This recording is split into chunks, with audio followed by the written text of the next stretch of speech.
Good morning and welcome to the Quality Leader session. We are so pleased to have Evelyn Cook joining us today to talk about infection prevention and what our strategies are looking like.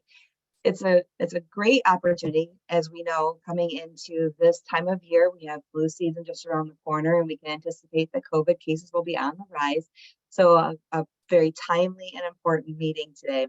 We are offering CE credits to nurses, nursing home administrators, workers. To complete that, we ask that you complete the evaluation at the end of the session. Please ensure that you put your name in there, and I will be following up with you on the evaluation or the link to the tool to obtain your certificate. For any nursing home administrators that may be on the call, you probably are aware that there has been an update to our NAB site, and so any certifications that are CEs that are obtained will go directly to the nabweb.org site, and you use your account registry portal to sign in to obtain your certificate. You will not receive one through an email upload. We just want to make sure everyone's aware of that. It's been going on since 2018, so I'm sure you've already got that practice in place. As we look ahead to the upcoming sessions, I'm very excited to tell you we have a small change of presenters this August, but I think that it is still extraordinarily relevant and important to the work that we do, and aligns with the Leadership Academy work as well. So on August 24th at 11 a.m., please join us for our regularly scheduled sessions. We'll be hosting the Palmetto Caregivers Collaborative. This is a group that's funded through South Carolina's DHIC department, and they are facilitating CINA certification and CINA learning. So it's a great opportunity to learn about this program. It's no charge to CINAs going through this program. It runs through May of 2024, May 10th. So it's good to kind of think about for a strategy perspective, recruitment for your buildings, cross-training opportunities, any other department that you might be looking at that would like to know or like to be a certified nursing assistant, you can think about how to loop this in. And I strongly encourage you to join us for that session. It's going to be very interesting and relevant to the work that we're doing. On September 14th, Cindy Frakes is coming and joining us from the National Association of Healthcare Assistants, and she's going to be talking to us about how we can really incorporate the facility assessment into an organizational strategy for outcome management. So taking that task and moving it into an actual strategic benefit to the organization. We have the Leadership Academy coming in the end of September and October, and our own Julia Brooks is coming in October 10th or 12th. To present about maintaining an effective skin program. This is one of the most highly cited tags that we see in the top 10 tags. And so good opportunity to join us and see and learn about how maintaining an effective skin program is strong and important for our residents' health, our residents' outcomes, and helps us through the survey process as well. With all of that being said, you can follow us on our social media pages to get updates of the upcoming sessions, and we're also posting those reminders to you. We do look forward for you joining us. If you're not able to join us because things come up, please feel free to come on to the YouTube channel. Without further ado, though, I do want to thank Evelyn Cook for joining us today to talk about infection prevention in long-term care communities and welcome her to our great team. Evelyn, so thank you so much for joining us today. Alyssa, and I want to thank Chris for inviting me to be with you guys this morning. Good morning. As Alyssa said, my name is Evelyn Cook. Some of you may know me, but I'm the Associate Director for the North Carolina Statewide Program for Infection Control and Epidemiology, or better known as SPICE. So I'm curious as to where most of our attendees are from South Carolina, Georgia, anybody from North Carolina. You can just put it in the chat box if you want to. But I would like to welcome you. And I'd also like to thank the Carolina Center for Medical Excellence, not only for inviting me this morning, but for all the excellent work they're doing and trying to keep our long-term care facilities and other healthcare facilities, up to date with education and rules and regulations and all the support they offer and provide those settings. So I do have kind of a lot of information today. So I'm hoping to have some questions at the end of some time to answer any questions at the end of the presentation. But feel free to put anything in the chat box, or if you'd like to, because Alyssa will be monitoring that for me as well. So I have nothing to disclose except to admit to you, just like you are, I'm sure we're all pretty exhausted and worn out after the last 3 years. And I keep hoping that we're over the bump in the road, but there's all these little speed bumps that keep popping up along the way. And I'm sure you guys are experiencing that as well. But we're going to get on the other side eventually. Unfortunately, we don't know what's on the other side, right? There may be something just as bad on the other side. So what I want to do today is really talk about some of the infection control issues in the long-term care communities. And I hope at the end of the session, you'll be able to recognize, which you already do probably, that a lot of these problems have been inherent in the type of care setting that long-term care and nursing homes are. It's not really something that just happened with COVID, that we've struggled with some issues just because of some of the unique features that we have to deal with in those settings. And so we're going to talk about some of those unique challenges as well. And then finally, we're going to look at those elements that you really want to be sure you have in your infection prevention program in order not only to maintain your resident and staff and visitor and family caregiver safety, but also to make sure you are in adherence and compliance with all of those regulatory issues that we have to be concerned with. So we all know that long-term care environment is really kind of a very broad umbrella term, and it encompasses a large range of different types of facilities that provide care to those individuals that, for whatever reason, are not able to achieve independent self-care or even independent assisted care. And, there's a lot of those. We're going to focus primarily today on the nursing home and the skilled nursing home environment.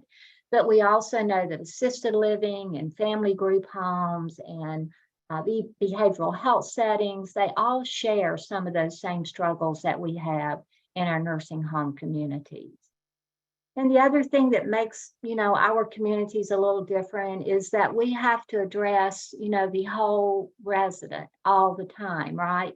That might be a physical or a medical need that we need to address. And then the psychosocial care component of what we offer and provide for our residents is really significant and very important to their outcome. And then unlike, hospital care, which tends to be very acute, short-term, and a little episodic, the care we provide is over, by nature of the name, over a long continuum of care. And we know that typically we think of these facilities as the resident's home. So while it's very complex care that needs to be provided at times, we still have to address all of those other issues that some other care settings do not necessarily have to struggle with. So this is just a little piece of demographics that I picked up off of, off of the caregiver mom resource web page that's actually got a lot of good information on it.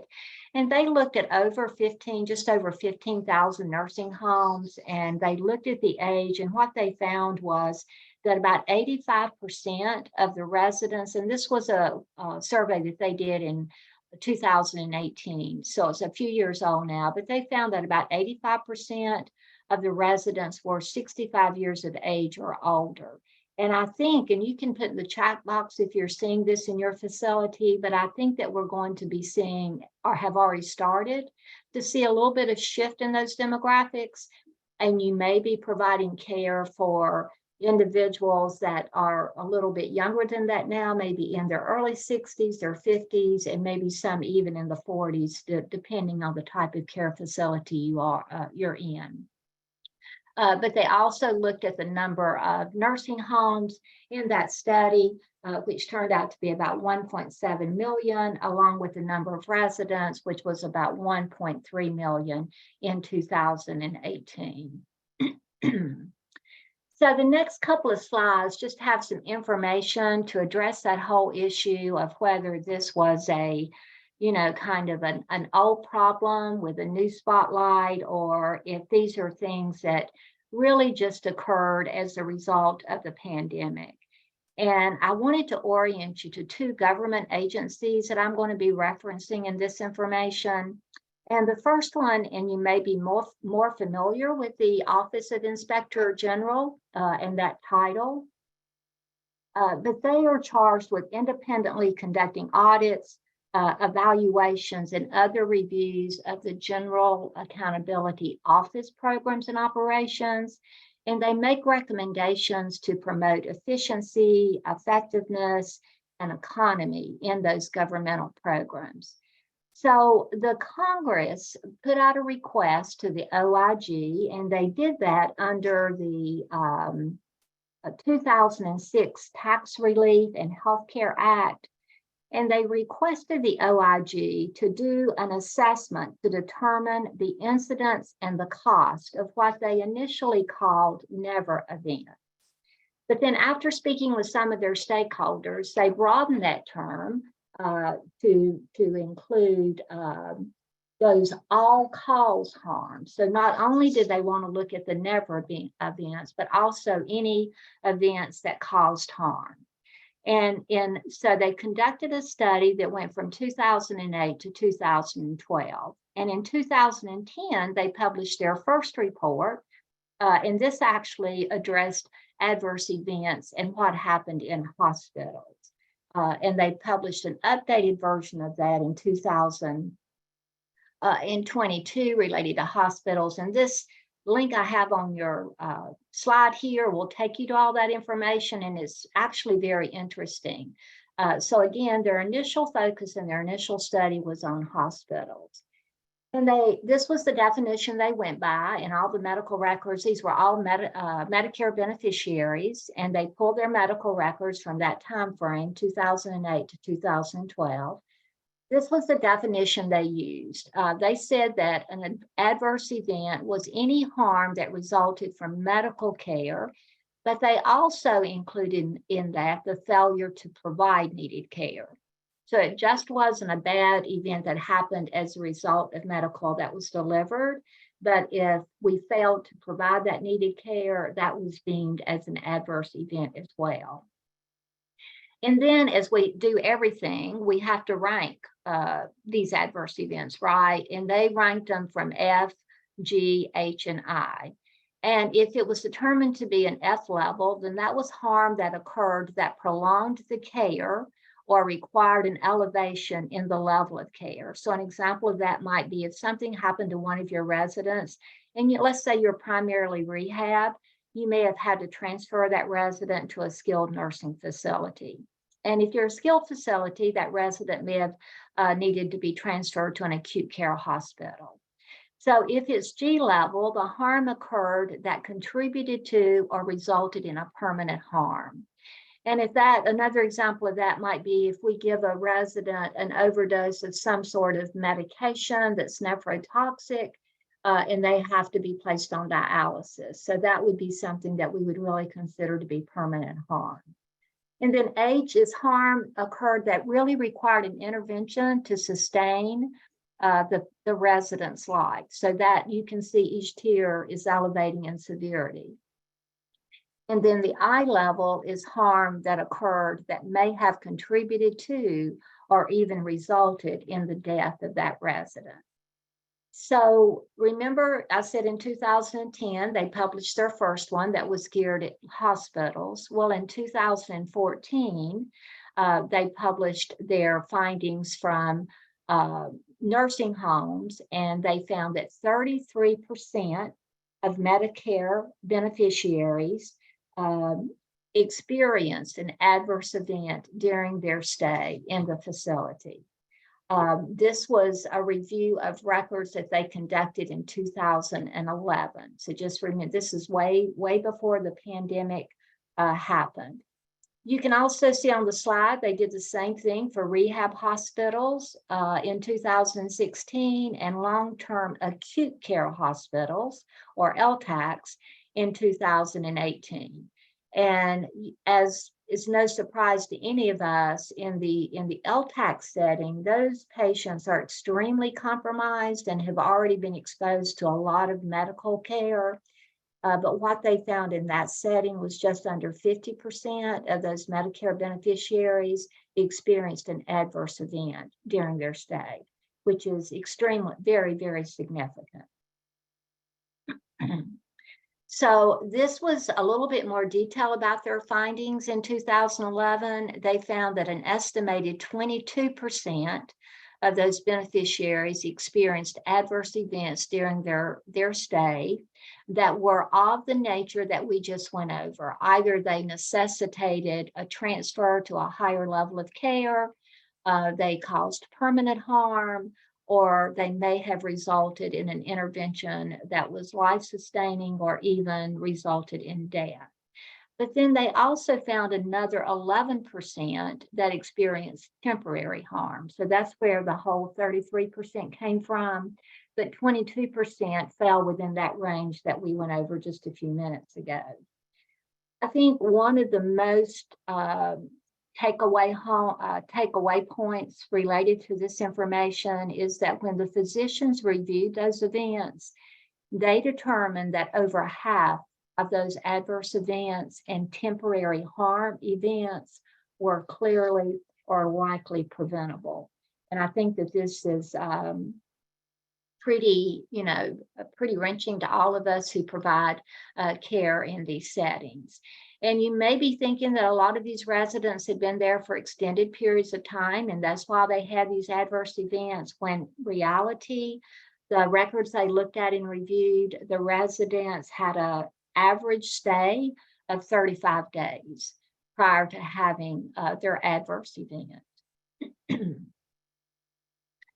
So this is the category or the breakout of the percentage of those adverse events. You can see most of those, just under 80%, fell at the F level, which meant it necessitated either a transfer or an extended stay in their current facility. And for the G level, they weren't able to determine that percent because the sample numbers in that category were so low. But 14% of these adverse events, required an intervention to sustain the resident's life. And then 6% of those events actually contributed to or resulted in the resident's death. And again, this is way before our pandemic. 26, a little over a fourth of those events were related to infections, and 10% were related to aspiration pneumonia and other respiratory infections. So you think about mobility and oral care and all of those things, that assistance with feeding that we can do to help prevent aspiration pneumonia in our residents. So this is just a kind of an indicator of some of those care changes that they were looking at when they did this review. Not only did they look at just adverse events, but they also looked at the relationship between hospitals and nursing homes. And they recognized that those transfer procedures between facilities can really pose problems for those medically fragile individuals. And what they found is that when they were transferred from the hospital to a nursing home initially, oftentimes that was done in a very hurried manner. Maybe the hospital needed that bed for somebody that was waiting in the emergency department. There might not have been as good a planning that went into that transfer. They also found that a lot of those occurred at night and on the weekends, when sometimes the staffing at nursing homes is fewer in number and maybe even a little bit less experienced. And not only the staffing, but the provider may be on call and may not be someone who's familiar with the resident and or even the facility. And then when they look at it from the other side, the nursing home transferring their residents to hospitals, you guys all know what that does with your residents. Is a very big disruption in their care plan. They become very stressed. They get disoriented quite easily. And all of those things are just ideal breeding grounds for bad things to happen. So remember, I mentioned there were two government agencies that we were going to mention here. And the second one is the Government Accountability Office. And they're really known as the investigative arm of Congress, and they're charged with helping to improve the performance and accountability of the federal government. And they've been kind of named the congressional watchdog. Well, based on what they saw happening at the beginning of the pandemic, the GAO initiated a review of the citations that CMS had issued to nursing homes between 2013 through 2017. So they went back and looked at all of those deficiencies that were cited. They published this in 2022, I believe, or they published it in 2020, in May of 2020. But what they found is that big wide outer band, that 82% of those facilities had an infection prevention and control deficit cited in one or more than 1 year. And only 18% that they looked at had not received a deficiency. And then if you go in toward the center a little bit, you notice that 48% of those facilities were cited in multiple consecutive years for infection prevention deficiencies. 32% were cited in only 1 year, and then 19% were cited in multiple non-consecutive years. So the GAO walked away from this concluding that it was an indicator of persistent problems, and the most cited infection prevention deficits were related to hand hygiene, inadequate hand hygiene, as well as not isolating the resident when some sort of infectious process was identified quickly enough. So it's not, just to let you know, it's not just the government agencies that are looking at these issues and even conducting studies on them. This is a prospective study out of Massachusetts that wanted to look at the incidence and severity and the type of adverse events that happened when they transferred residents. They would come to their hospital and then they would be transferred back to the same nursing home that they came from. So it was a prospective study. They looked at 555 residents, and what they found was very similar to what we've just gone over. They found that adverse events happened just under 40% of the time. And the other major finding was that most of these were preventable. And some of the common adverse events were things, and I'm sure this is no surprise to you guys, were skin tears, pressure ulcers, and falls. And even though those are not infection related to begin with, they're precursors to infections, right? They just set that whole stage up for that resident to go on and get an infection. The next most common cause was healthcare associated infections as the adverse events, with that being about 28% combined with adverse drug events as well. Nearly half of those were serious, life-threatening, or fatal. So they really recognize some of the same things we saw in the previous information. And the other thing that was kind of concerning is that over half of those adverse events happened in the first 7 days after discharge from the hospital. Evelyn, we have a question in the chat box of when that prospective study was performed. The prospective study that data was looked at from March the 16th through December of the 17th. So it was a little over a year. Thank you. And I can give you, did I put the link on there for that reference? If I did not, I can provide the reference to that study. So, oops, sorry. So, you know, that was kind of the past before COVID, and COVID really amplified everything. We know that about 2 in 5 of our Medicare beneficiaries in nursing homes are diagnosed with COVID-19 or likely COVID-19 in 2020. We know what that death rate looks like. We don't need to go back and go through all that, but we know the past. And we also know that significant changes have to happen in order to protect our residents and better prepare for future health emergencies. And they will come around. We're already seeing that with Candida auris and some of that are really resistant bacteria. So now we're going to talk about some of those unique challenges that we face in the long-term care setting that we might not face necessarily in the acute care setting. And I think all of us would agree that the regulatory framework is really woefully, out of date. And after the reforms were initially passed and signed into law in 1987, there really was no substantive change until the mega rule in 2016. So we went for all of those years without any real update in our regulatory process. We know that the life expectancy has really gone up from the 70s to the 90s. And there's a comment about this later, but we've made such developments in healthcare technology and are extending the life expectancy.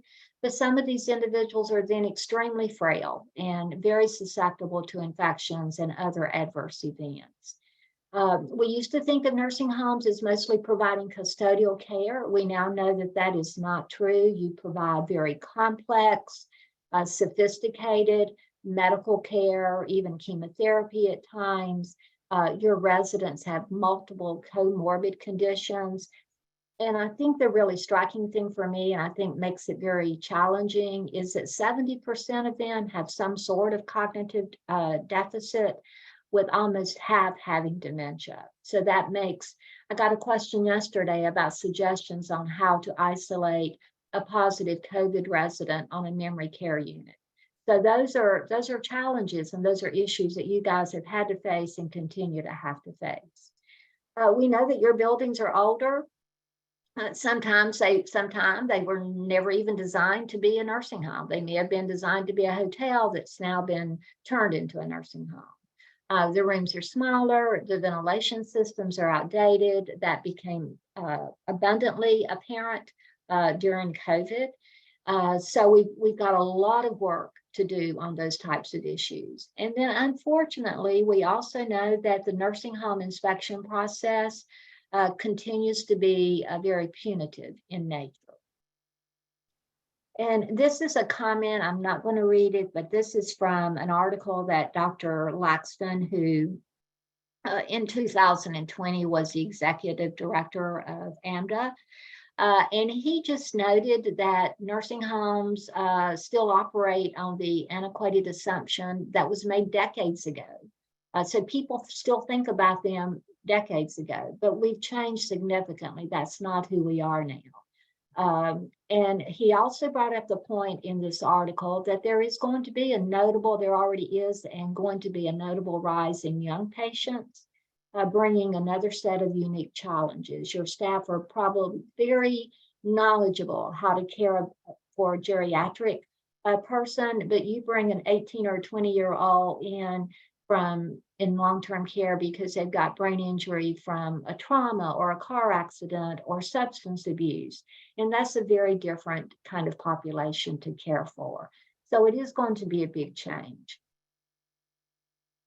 Other nursing home challenges are not modifiable. We know that some of the medications they're on affect their resistance to infection. We also know they have very limited physiologic reserve just by the aging process, things like decreased cough, thinning skin, their decrease in production, tear production.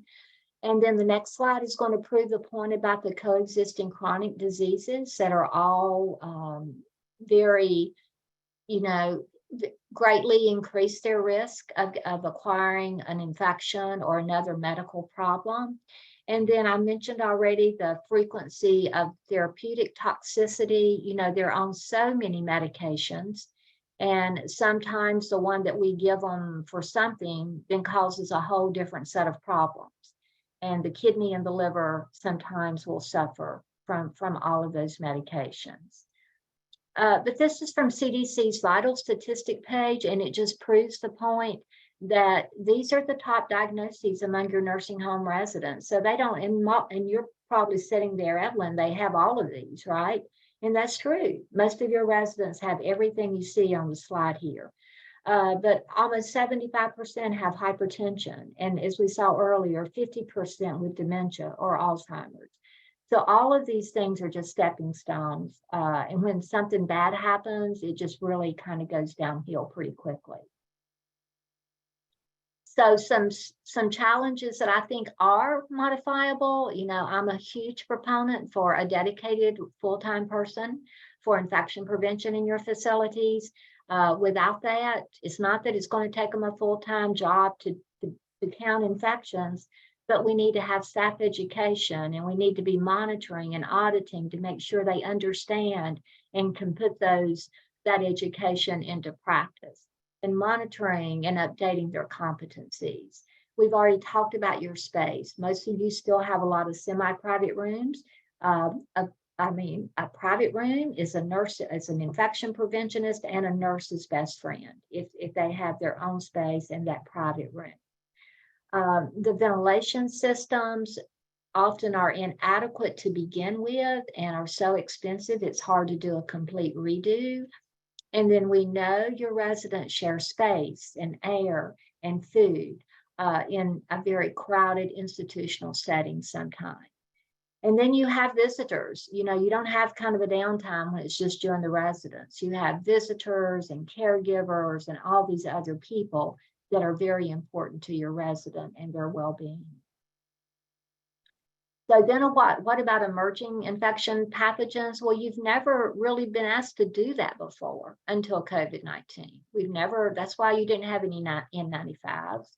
And this is a statement from one of the Government Accountability Office roundtable of 13 experts who came up with those recommendations that we're going to see in a minute. And he said that early in the pandemic, nursing homes were not prioritized.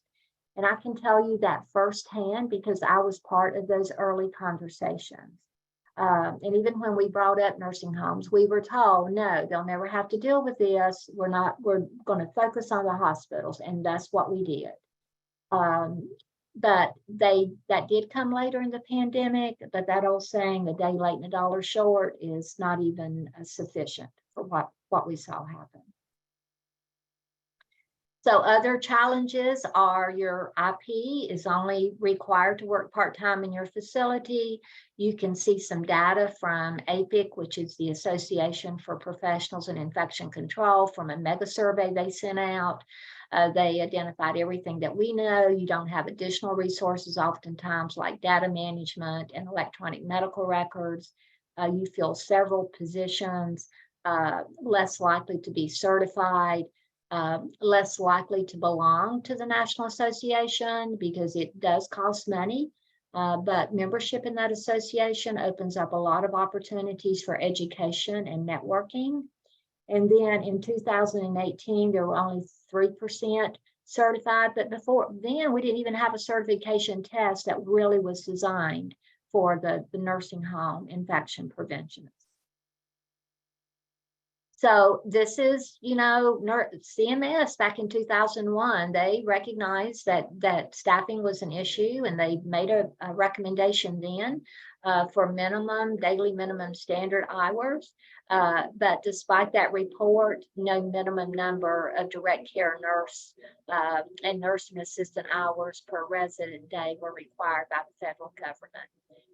I'm sorry, I have a landscaper that just showed up. Is that bothering the sound? Because is it okay? Okay, sorry. So currently CMS requires 24-hour licensed nursing service, or for the facility to decide what is sufficient to meet the nursing needs based on their resident care population. And then at least an RN for 8 consecutive hours a day, 7 days a week. This is an analysis that was done by the American Healthcare Association and the National Center for Assisted Living. And this looks at what happened to your workforce during COVID. And collectively, there was over 300,000 jobs between February of 20 and December of 22 that were lost. And nursing homes lost 13.3% of their workforce.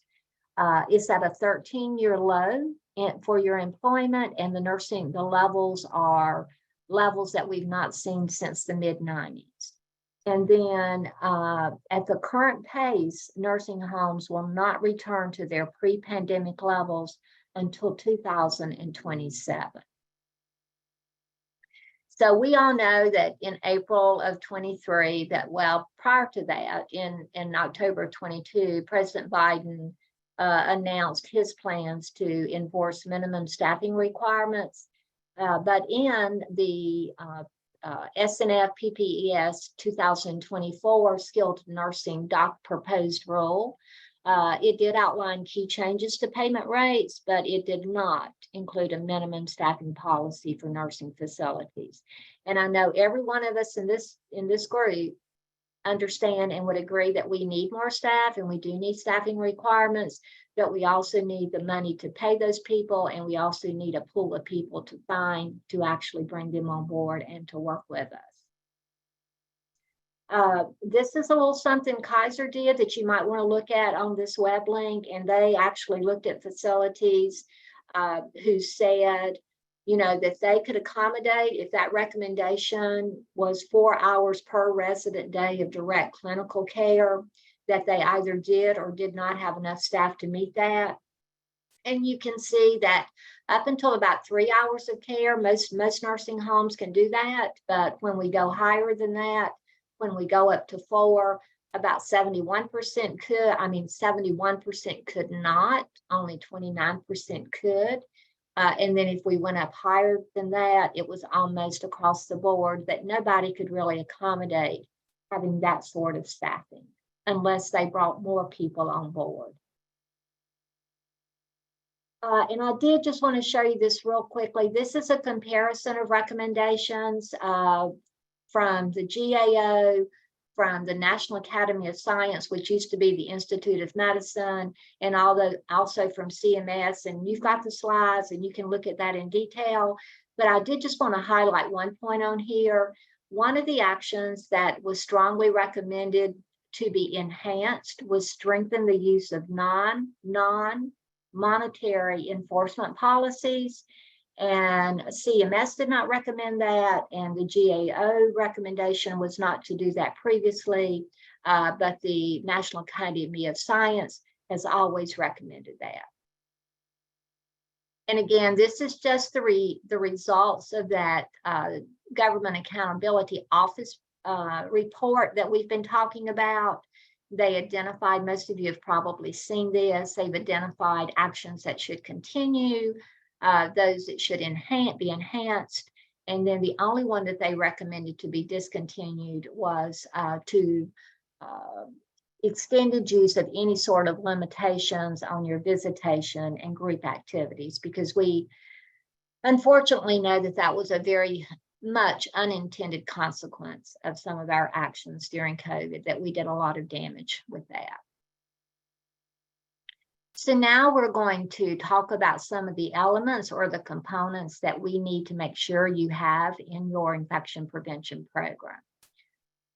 These are some of the regulatory and accrediting bodies. You know, the main one that you've heard a lot more about, especially during the pandemic, was OSHA and their impact on your practices. Of course, you're very familiar with CMS and their rules. Some of you may or may not be accredited by another vendor, such as the Joint Commission. There's several of those out there now, but they're really getting more involved in the long-term care setting with some of their standards and recommendations. They're not regulatory, they are accrediting in nature. And then in North Carolina, at least, I'm not sure. I know South Carolina and all the other states have similar rules as well. But in North Carolina, we have our rules governing the sanitation of hospitals, nursing, and rest homes, and these are very important. Have a lot of things that people need to be aware of. Our communicable disease reporting rules, and then our licensure rules as well. So these are a group of professionals, and I know people, we use so many acronyms now, but I have all those spelled out at the bottom of your screen. They're all professional experts in the field of infection prevention and epidemiology.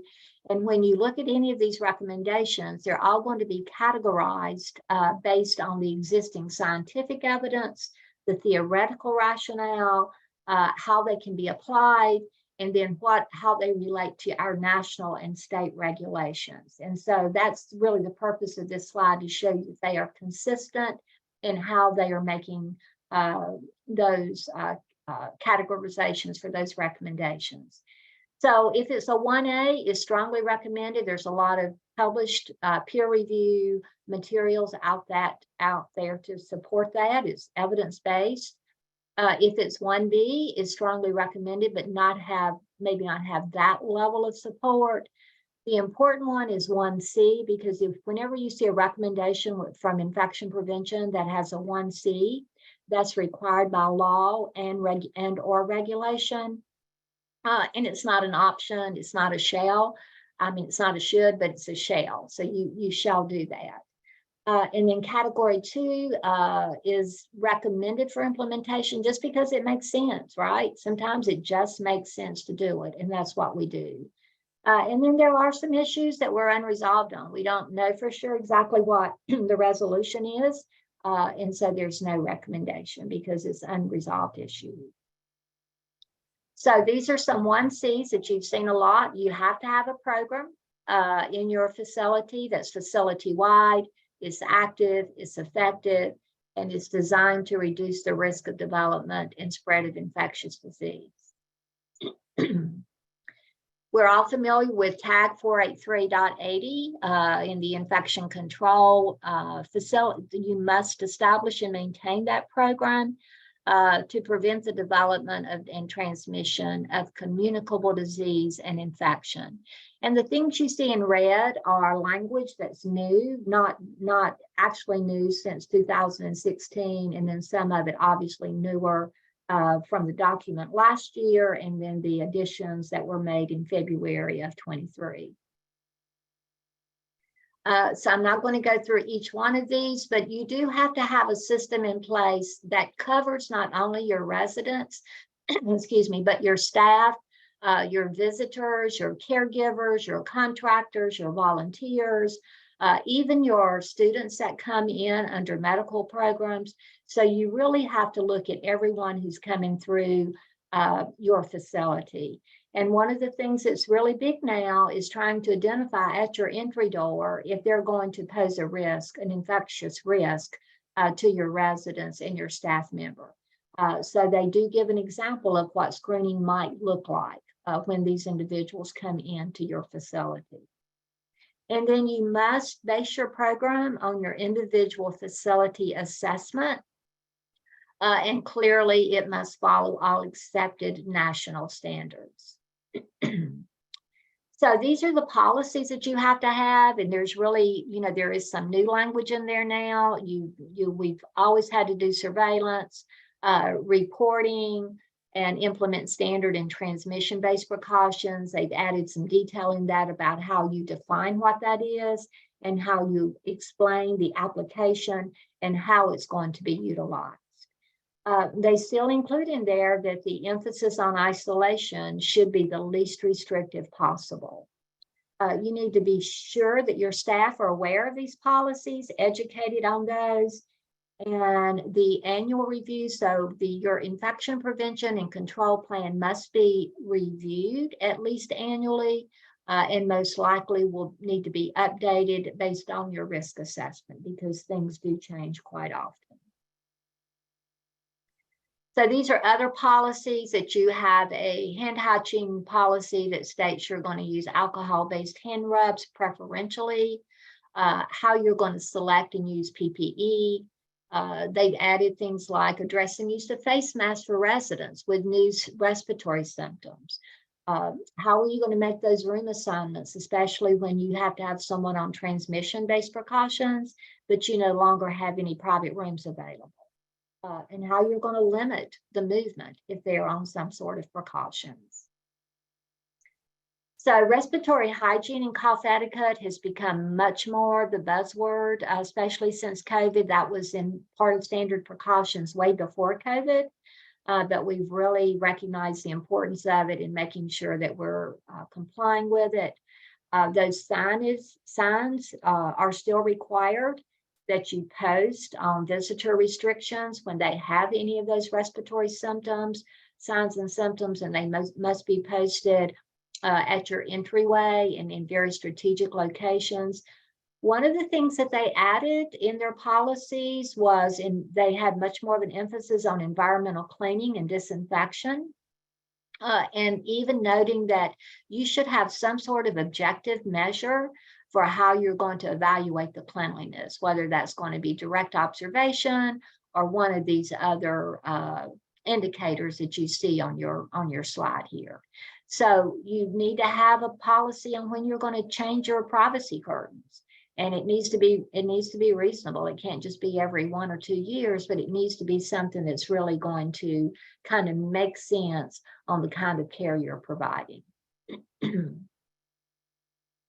Occupational health, a lot of times that's something that your infection preventionist does as well. One of the big things related to that is not working when they're sick, not coming to work when they're ill, that they understand what worker restrictions are in place and that they adhere to those. And then you want to monitor for any clusters or evidence of outbreak of infections in your staff population. Linens, they've always had a lot of policies and procedures related to linens. And this is just, again, what I put in red is what some of the newer language, just to get your attention to that, where they do say that you should be used not only gloves, but gowns when you're sorting and rinsing that linen. Legionellosis really refers to 2 clinical and epidemiologically distinct illnesses, either Legionnaire's disease, which is the more severe and is characterized by fever, myalgias, cough, and clinical or radiographic pneumonia. And then the milder form is Pontiac fever. It's a milder illness without evidence of pneumonia, but they're both caused by Legionella bacteria. And I know you guys know that you need to have a water management plan. The main point on here is currently CMS does not require routine water culturing as part of your routine program validation, but they do require you have a plan and that you must be able to demonstrate all of those things that you see on your slide here.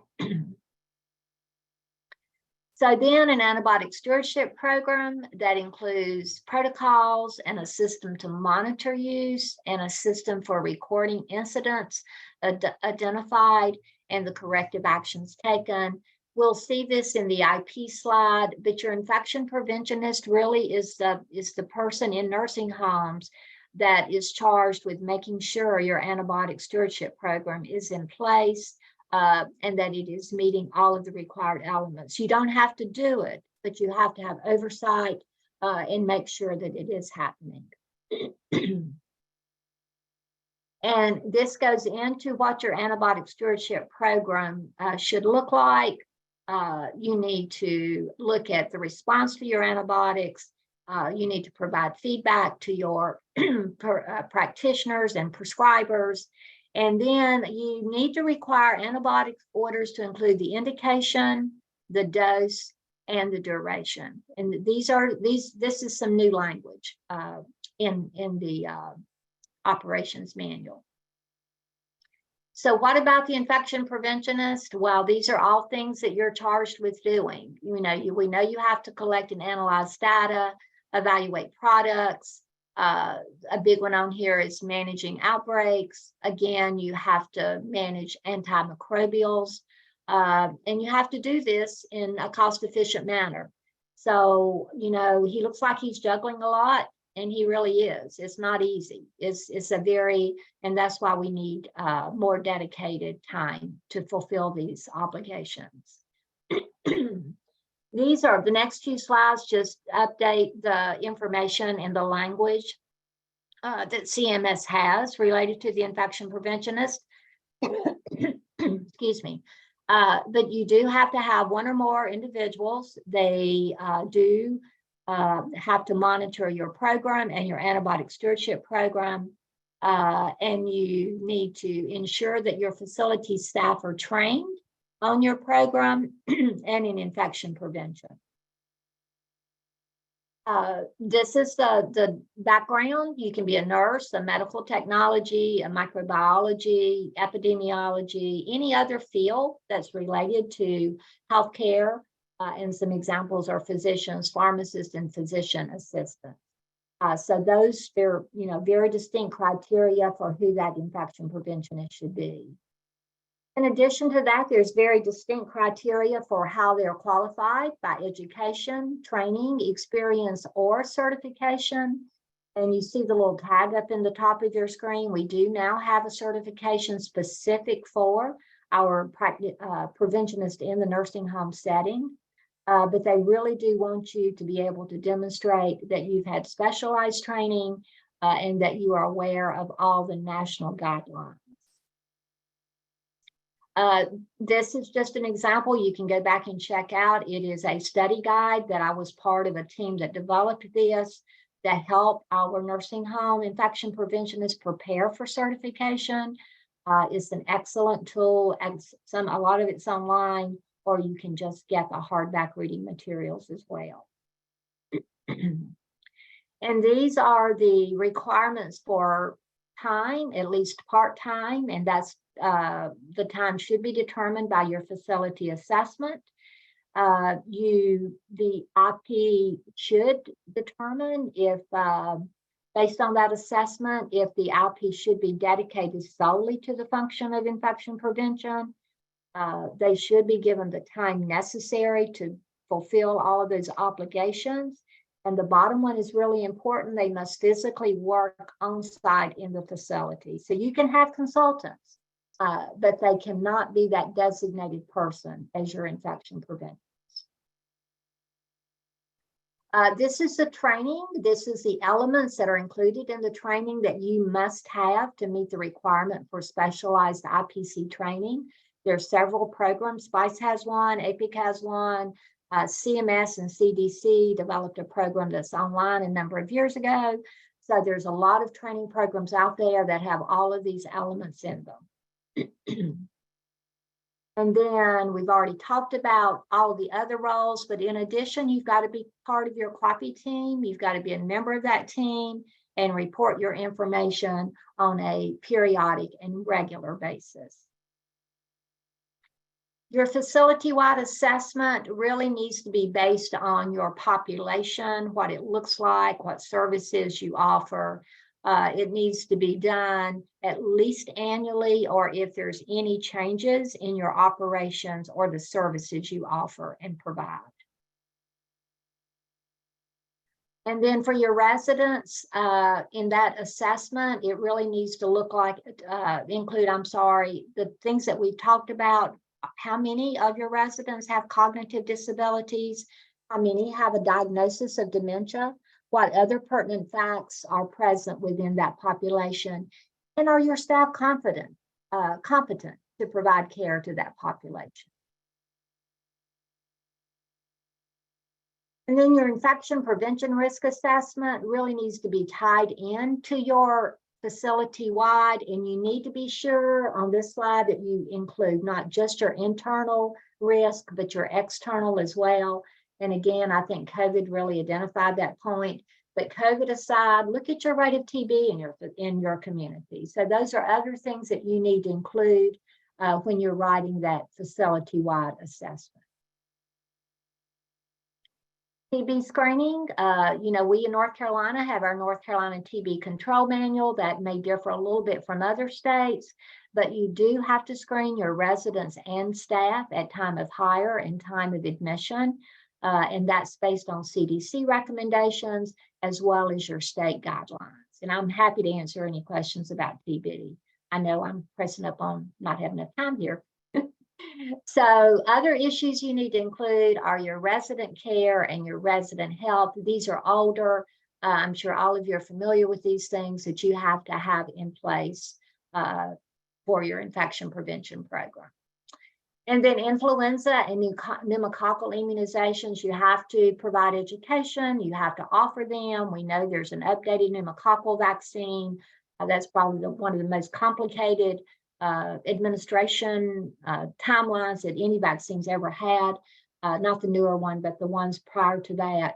So this is the one example where if they self-report a dose of that vaccine, then that's acceptable. You don't have to have documentation. They can have self-reporting of that.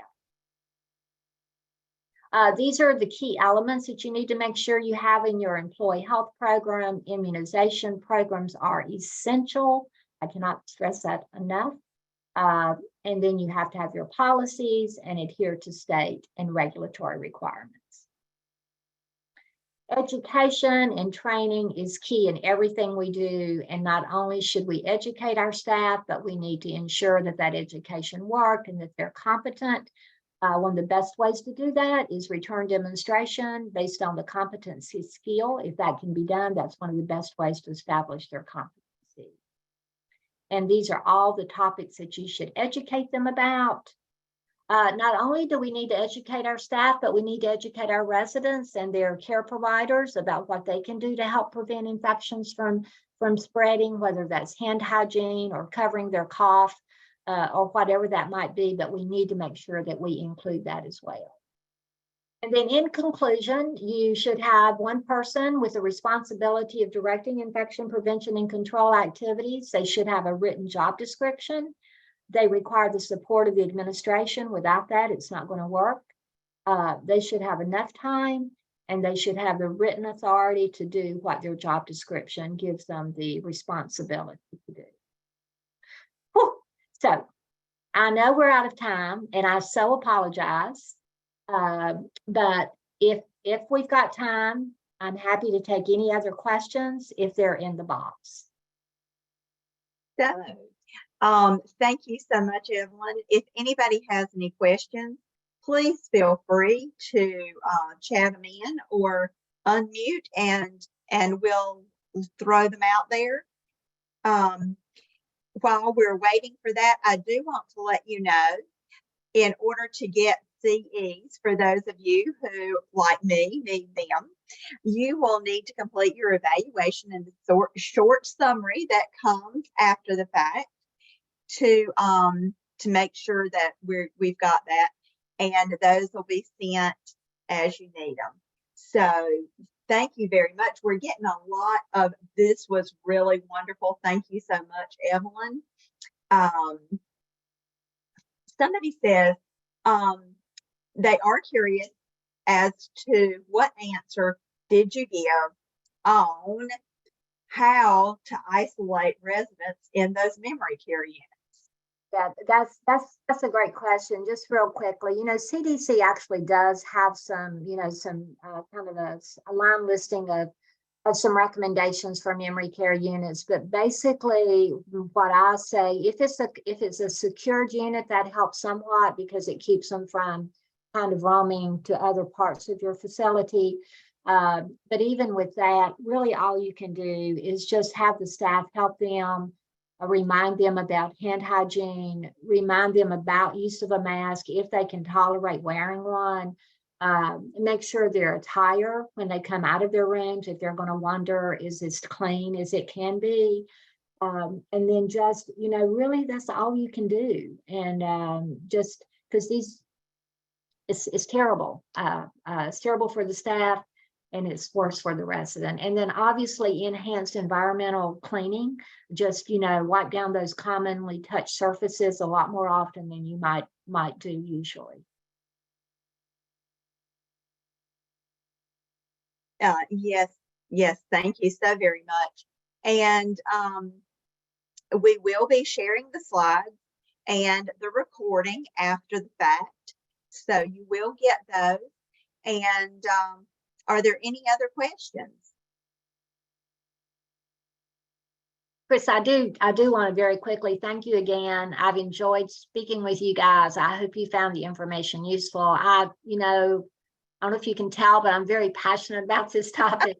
And I really love to, especially I try to share information that you may or may not have heard before. So anyway, thank you for inviting me. I really We appreciate your certainly attentiveness and your participation. So thank you again and have a great afternoon. We thank you, and you are, as always, a wealth of information. We'll get everything sent over to you, and should you have further questions, if you want to just forward them to myself or to Alyssa, we'll see if we can get them taken care of. You guys have a wonderful afternoon.